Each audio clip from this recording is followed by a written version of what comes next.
Vaina chuan guitar lesson thar kan zir ho lenga vaina kan zir ho le tur chu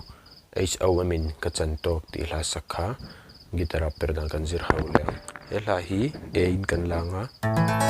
asanga D aniama E minor a B minor heta C sharp minor aniam minor kha chuan heta a major minor chuan B minor kha chu asang minor kha ni maya khang kewa kan hangang tiang kan strumang down down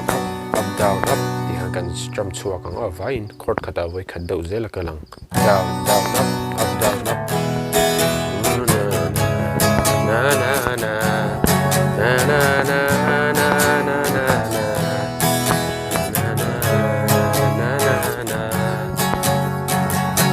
ala pumpui kan strumming down down